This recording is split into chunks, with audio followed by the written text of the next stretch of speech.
अस्सलाम वालेकुम दोस्तों, आपकी खिदमत में हाजिर हैं बेमिसाल चैनल की तरफ से। आपके नॉलेज के लिए लेकर आए हैं एक बहुत ही ज़बरदस्त सवाल, जिसे आप सुनकर हैरान रह जाएंगे। वो सवाल दोस्तों ये है कि हमारे जिस्म में सबसे तवील तरीन चीज़ कौन सी है। जी हाँ, कुछ दोस्तों का ख्याल होगा कि जिस्म में मौजूद रगें जो हैं वो सबसे तवील होती हैं। उनका ख्याल गलत है, क्योंकि जिस्म में मौजूद रगों की जो लंबाई है वो बनती है, अगर आप नोट करें तो हमारे प्यारे शहर लाहौर से लेकर पाकिस्तान के दूसरे शहर कराची तक के अगर आप चक्कर लगाएं तो हमारी रगें लगा सकती हैं 97 राउंड्स, यानी कि 97 चक्कर लगा सकती हैं हमारे जिस्म में मौजूद रगें। अब हम आते हैं अपने दिलचस्प सवाल की तरफ। तो दोस्तों, अल्लाह ताला ने हमारे जिस्म में बेतहाशा पुरस्कार राज रखे हुए हैं, जिसे अभी तक हमारी मेडिकल साइंस जो है वो तलाश नहीं कर सकी है। और हम इसी सिलसिले में आपकी खिदमत में हाजिर हुए हैं और आपको बताएंगे आज कि हमारे जिस्म में सबसे तवील तरीन चीज़,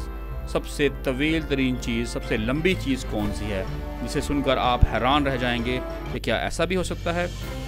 और जब आप उसकी लंबाई जानेंगे तो बिल्कुल हैरान और परेशान हो जाएंगे। तो हम इस राह से पर्दा उठा रहे हैं। जी हाँ, हमारे जिस्म की सबसे तवील तरीन चीज़ जो है वो है दोस्तों हमारे जिस्म मौजूद DNAs। जी हाँ, DNAs जो बज़ाहिर हमें आम आँख से नज़र नहीं आते और इनको लैब्स में देखा जाता है कई गुना ताकत वाली माइक्रोस्कोप, इलेक्ट्रॉन माइक्रोस्कोप के साथ। तो दोस्तों, इनकी लंबाई सुनकर आप हैरान होंगे। इनकी लंबाई जो है वो बनती है बहुत ही तवील, जिसे शायद आप गेस नहीं कर सकते।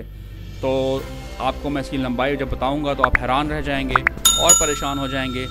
इनकी लंबाई के लिए आपको सफ़र करना पड़ेगा। जी हाँ, सफ़र करना होगा आपको ज़मीन से आसमान की तरफ। जी हाँ, आपको सफ़र करना होगा ज़मीन से आसमान की तरफ। और जब आप पहुँचेंगे चाँद पर, जी हाँ, ज़मीन से लेकर चाँद तक, और आपको चक्कर लगाने पड़ेंगे कितने, 1 2 नहीं 3000 चक्कर, तो जाकर हमारे जिस्म के DNAs की लंबाई कंप्लीट होगी। दोस्तों, दुआओं में याद रखिएगा। बहुत बहुत शुक्रिया। चैनल को सब्सक्राइब कर दीजिएगा। आपकी तरफ से प्यार है। अल्लाह हाफिज़।